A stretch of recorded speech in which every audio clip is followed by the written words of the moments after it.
अस्सलामुअलैकुम viewers, welcome back to my channel Roshni creations. इस video में मैं आपको कट वर्क डिज़ाइन बनाने के दो आसान तरीके सिखाऊंगी। शर्ट की मैंने बिल्कुल सिंपल कटिंग की है। अगर आपको सिंपल कटिंग की वीडियो चाहिए तो आपको इसका लिंक डिस्क्रिप्शन बॉक्स में मिल जाएगा। कमीज़ का दामन आपने जितना खुला रखना है उतना आपने चिप बुकरम की लंबाई लेनी है। मैं 22 इंच पे इसका दामन बना रही हूँ, तो चिप बुकरम की लंबाई मैंने 22 इंच ली है और चौड़ाई इसकी मैंने 1.5 इंच ली है। इस तरह से मैंने लाइन लगा ली है। उसके बाद अब मैं सेंटर में निशान लगा रही हूँ 11 इंच पे। आपने टोटल लंबाई का हाफ़ ले लेना है। उसके बाद इस तरह से 1.5 इंच जो मैंने ली थी इसकी चौड़ाई, हाफ़ इंच मैं एक साइड पे करूँगी और 1 इंच मैं दूसरी साइड पे। इस तरह से लाइन से हमने इसको अलहदा कर लेना है। अब आपने कोई भी गोल चीज़ लेनी है। सर्कल बनाने के लिए आप कोई भी गोल चीज़ इस्तेमाल कर सकती हैं। तो इस तरह से हमने इसका हाफ़ निशान लगा लेना है। उसके बाद जो हमने 11 इंच पे यानी कि जो हमने सेंटर पे निशान लगाया था, सेंटर पे हमने इस तरह से हाफ़ सर्कल्स बनाने हैं।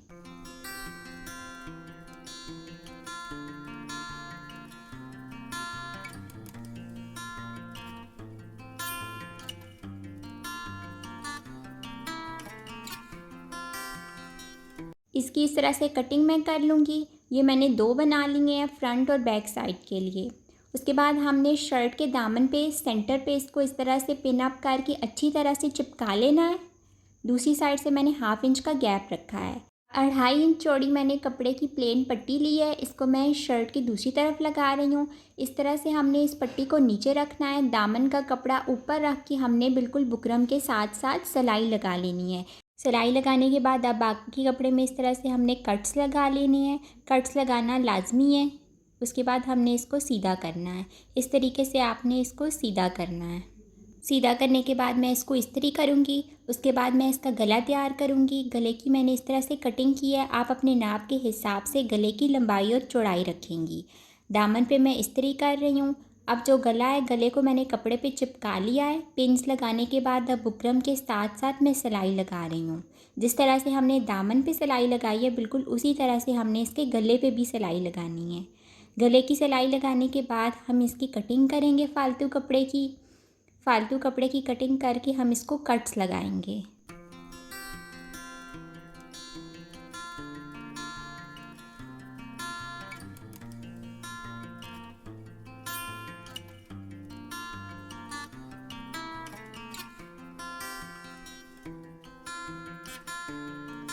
2 इंच कपड़ा छोड़ के बाकी फालतू कपड़े की मैं कटिंग कर रही हूँ। इसको हम फोल्ड करके हाथ से इसकी तरपाई करेंगे।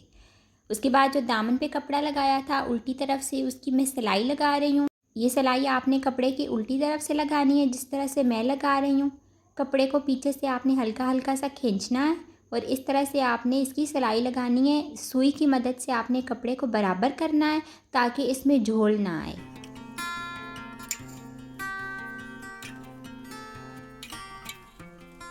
उसके बाद अब मैं सीधी तरफ भी सिलाई लगाऊंगी। ये सिलाई लगाना ज़रूरी है, इससे आपका बुकरम जो है वो बाहर नहीं निकलेगा। तो ये सिलाई आपने लाजमी लगानी है। इसी तरह से गले की भी मैं ऊपर की सिलाई लगा रही हूँ। इस सिलाई को आपने स्किप नहीं करना, ये लाजमी लगानी है। अगर ये सिलाई ना लगाई तो सारा बुकरम कपड़े से बाहर निकल आएगा। अब थोड़ा सा कपड़ा फोल्ड करने के बाद गले की उल्टी तरफ से मैं हाथ से तरपाई कर रही हूँ। ये हाथ से ही आपने करनी है, मशीन पे ये सिलाई नहीं लगानी। ये तो एक तरीका था। अब दूसरा तरीका मैं आपको बता रही हूँ। दूसरे तरीके में हमने उसी तरह से बुकरम को दामन पे चिपकाना है।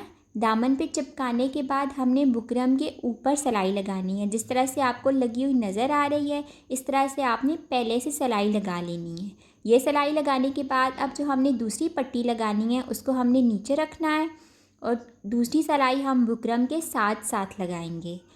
ये कट वर्क बनाने का दूसरा तरीका है और इंतहाई आसान है। इसमें कुछ भी मुश्किल नहीं है। आप इस तरीके से जब कट वर्क बनाएंगी, आपका कट वर्क सफाई से आएगा, बुकरम भी कपड़े से नहीं निकलेगा और आसानी से बनेगा। दूसरी सिलाई हमने इस तरह से पूरी लगा लेनी है। उसके बाद हम कट्स लगा रहे हैं। जिस तरीके से हमने पहले तरीके में कट्स लगाए थे, बिल्कुल उसी तरह से। उसके बाद इसको सीधा करके हम इस्त्री कर लेंगे। इस तरह से इस्त्री कर लिया है मैंने। अब मैं इसके ऊपर दूसरी सिलाई लगा रही हूँ। इस तरह से ये हमने सिलाई लगानी है। उसके बाद अब मैं इसके कंधे जोड़ रही हूँ। कंधे जोड़ने के बाद मैं इसकी साइड की फ़िटिंग की सिलाइयाँ लगा रही हूँ। उसके बाद मैं स्लिट्स बनाऊँगी। तो स्लिट्स बनाने के लिए सबसे पहले हमने 1 इंच कपड़े को फ़ोल्ड कर लेना है, जो कि हमने अंदर की तरफ मोड़ना है। 2 इंच चौड़ी मैंने कपड़े की पट्टी ली है। अब इस पट्टी को मैं स्लिट्स के साथ लगा रही हूँ। ऊपर से हमने इसको तकरीबन 1.5 इंच फालतू छोड़ना है, जो कि बाद में हम इसको डबल कर लेंगे। इस तरह से हमने स्लिट्स को जो फ़ोल्ड किया हुआ है उसकी हम सिलाई लगा रहे हैं।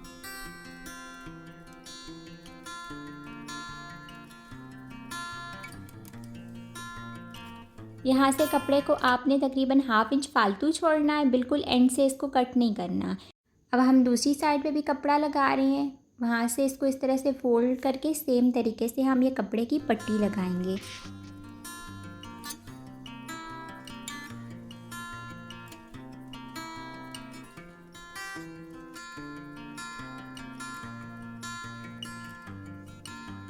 अब सबसे ज़रूरी बात, जो हमने इसका ऊपर से चाक का किनारा किस तरह से बनाना है वो आप देखें। जो हमने फालतू कपड़ा छोड़ा था एक स्लिट का, उसको हमने इस तरह से फ़ोल्ड कर लेना है। फ़ोल्ड करने के बाद ये सिलाई हमने ऊपर तक लेके आनी है और फिर इस सिलाई को यहाँ पे हमने ख़त्म कर लेना है। अब इस तरफ का भी फालतू कपड़ा हम 1/2 इंच छोड़ के बाकी काट देंगे। अब हम दूसरी सिलाई लगा रहे हैं उल्टी तरफ से। इस तरह से आपने इसका किनारा फ़ोल्ड करना है और सफाई से आपने इसको फ़ोल्ड करना है। कट वर्क से ऊपर ऊपर आपने इस कपड़े को रखना है, नीचे की तरफ नहीं लाना। इस तरह से पीछे की तरफ से थोड़ा थोड़ा सा कपड़ा खींच के हम इसकी दूसरी सिलाई लगा रहे हैं। अब आप गौर से देखिए कि मैं इसका किनारा किस तरह से फ़ोल्ड करूँगी।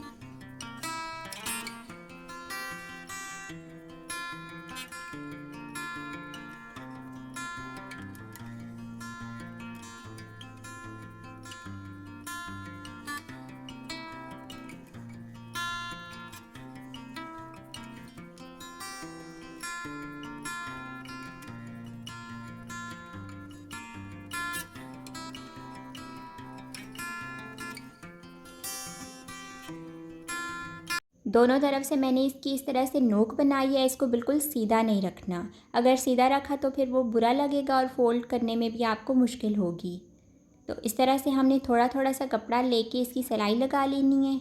दूसरी तरफ से भी हम कट वर्क से इसको ऊपर ऊपर ही रखेंगे। तो ये दो थे बिल्कुल आसान तरीके कट वर्क बनाने के। उम्मीद करती हूँ कि इस तरीके से आप कट वर्क आसानी से बना लेंगी। अगर आपको ये वीडियो अच्छी लगी है तो प्लीज़ इसे लाइक करें, चैनल को सब्सक्राइब करें। अल्लाह हाफिज़।